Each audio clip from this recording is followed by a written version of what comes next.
You will be glad you honored your body in the big scheme of things.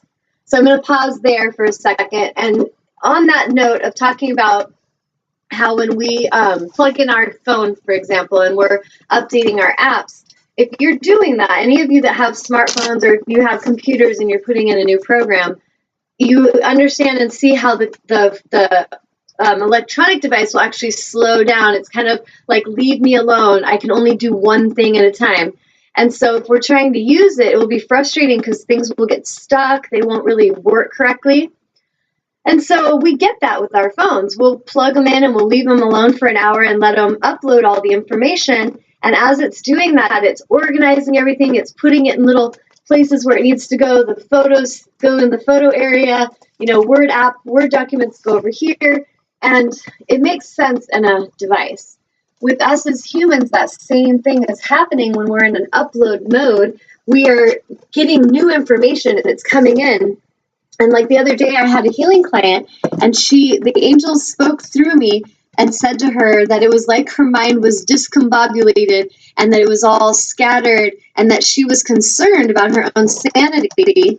And I was telling her, they're saying, don't worry about it. You're fine. But you're getting all this uploading. And so as you're here intuitively, she felt guided to come to me for a clearing because she had all this old program that needed to be deleted and scrapped so that the new computer could function more efficiently. So if we think of ourselves more like a computer, we created computers because they're like ourselves. So if we can understand that if we're feeling bogged down and slow and lethargic and we're not able to focus our thoughts, we're feeling scattered, just like distracted, this is a time where it may be a great opportunity for a clearing because this is going to help you release all that old program that really is not serving you any longer.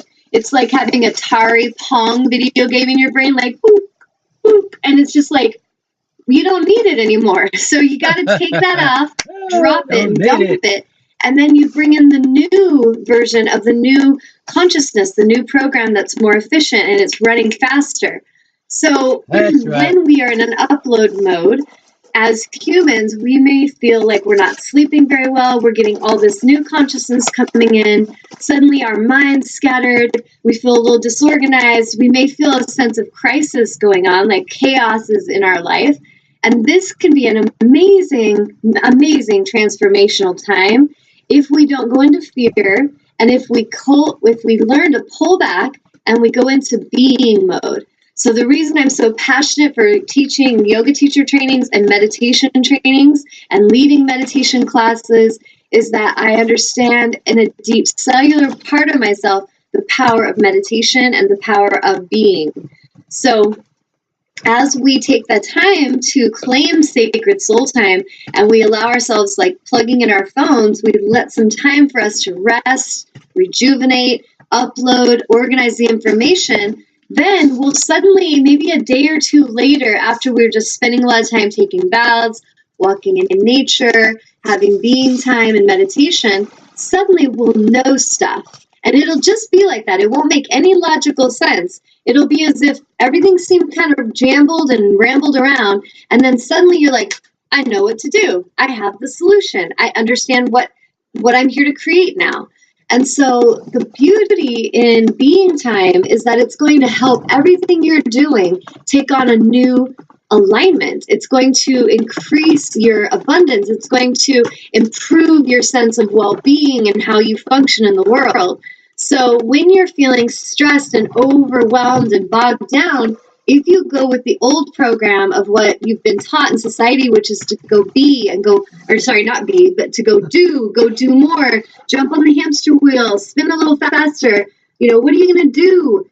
I encourage you to have the wisdom not to follow the herd that's heading to the edge of the cliff and to go in a new direction, even if it seems as if you're going there alone, and go and be with self, go and recharge, rejuvenate yourself, reconnect with your source, and allow time for all that new consciousness to organize itself and to process and to come into a place of clarity. And I promise if you allow yourself time for this, time to be, you will see that that is going to pay off in amazing ways. Yes. One day on this planet, you mark my words, we as humans, as souls awakening and coming into self-realization, will look back and just be like, what were we doing?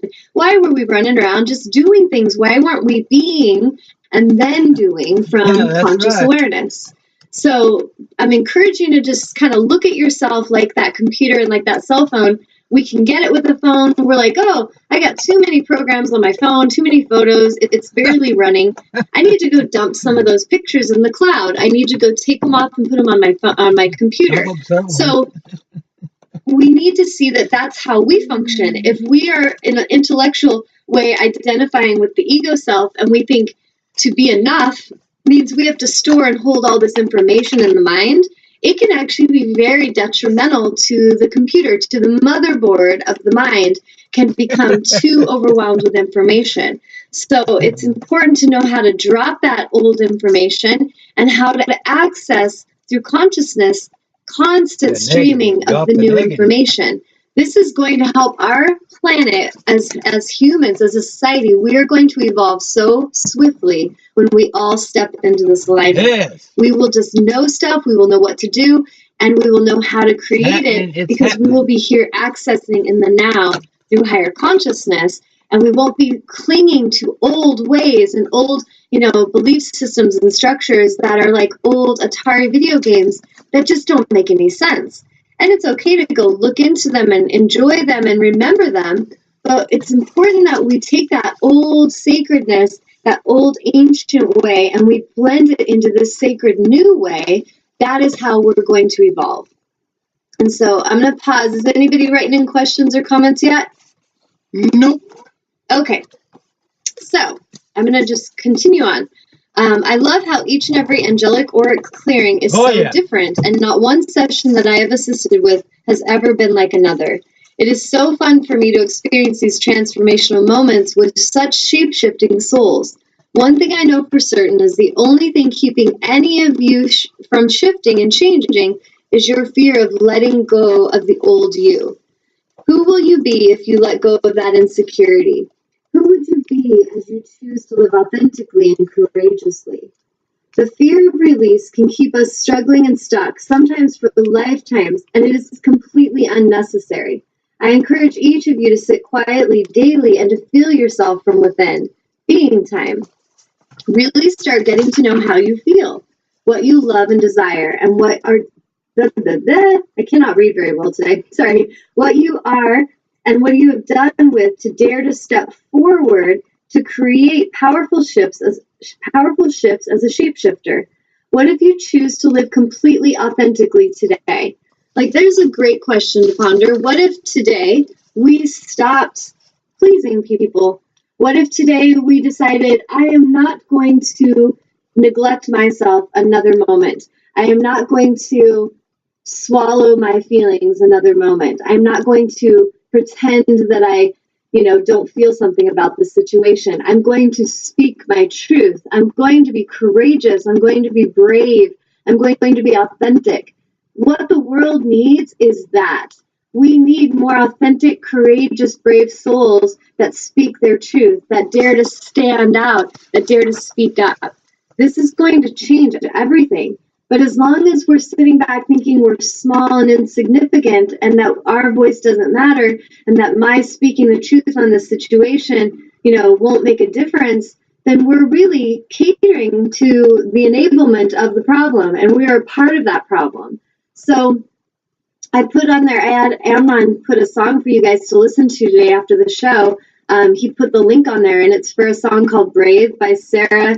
I think you say her name like Bareilles, or I'm not sure. I hope I didn't torture that, but I love her. She's an amazing singer, and I encourage you to listen to the song because it's all about speaking your truth and being brave and courageous and living authentically, like really letting the universe and the world see who you are. Like, why did you come here? What is your unique sparkle and shine that you're here to contribute to the planet? Go and be it, become that. And sometimes it feels scary when we're in that process of the metamorphosis of becoming, as I call it. It's kind of like we can relate to it in science when we see a caterpillar and it goes into a chrysalis and we don't know really what's going on in there. But when it's in that chrysalis, it just turns to mush. It breaks down and its structure, like everything about its form shifts. And it comes out this beautiful butterfly that went from crawling on its belly to now soaring in the air and flying. And if you think about that, how can we relate to that in our own way as we struggle and we survive as humans and we crawl around on our belly, trying to get scraps, we tolerate, we put up with things, we take abuse, we look at ourselves as less than. And then a day comes as we go into the dark night of the soul, which I think are an amazing time for a soul. And it can seem terrifying because, ooh, my dog just scared the crap out of me. Honey, it's okay. So we basically, if we're looking at things from that point of view and we're afraid, we're identifying with the caterpillar, it can really throw off our groove to where we're not really understanding that when we're in that cocoon, this is the most sacred time of becoming, and it's okay. And I'd say the most important thing I could encourage each of you to realize and to practice during those times of confusion and chaos is time to be. And it may seem so counterintuitive, like you think that you're supposed to go get busier, or you need to go figure out your career or your dream job, or you got to figure out yourself so you work harder. But in truth, if you can just relax and find a place of ease and allow yourself, honey girl, come here. Come here. If you can allow yourself time to just relax and be, this is going to be a very sacred time for you. All right, that's the way I feel. Come here, baby. Someone just walked by my window. Amen. It's okay. So anyway, that's all right. Gaia is sitting here, hey, watching the speaker. She said, "What's going on there?" Yeah, I think. Hold on, just a sec. Pause. Amnon, talk to them. 1 sec.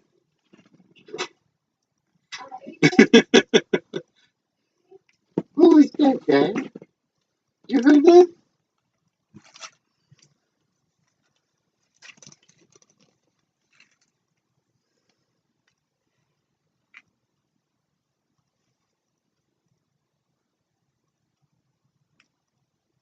Did you talk to them? Did you say anything amazing, Amnon? And yeah, I just asked Gaia what it was, and she was looking at me and she was trying to tell me. Oh. Anyway, so yeah, I was like, let's see, because Honey Girl wanted to be in the room with me today, and then somebody walked by my window and she's just freaking out. So I was like, I'm going to have to go put her in her kennel. So sorry about that, guys. Oh, this is what happens on a live show. Yep. Life happens. So anyways, back to that metamorphosis of the butterfly. A lot of us are in this place right now on the planet, energetically, where we are being encouraged to scrap and dump off all that old programming. And this is what I, as a healer, specialize in. And I'm not kidding. I'm really good at what I do. I'm going to claim it. And the angels and I work powerfully as a team to help souls to be more tuned in and aware of what's going on inside of them cellularly.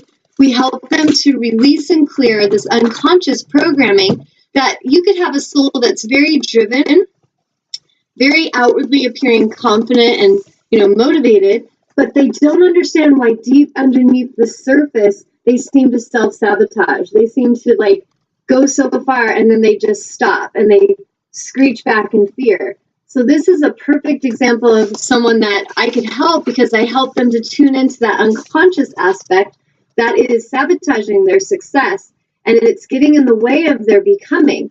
So if you sense that that's going on in you, the reason it's amazing to reach out to a healer, and that is not a weakness to ask for help, it is a strength.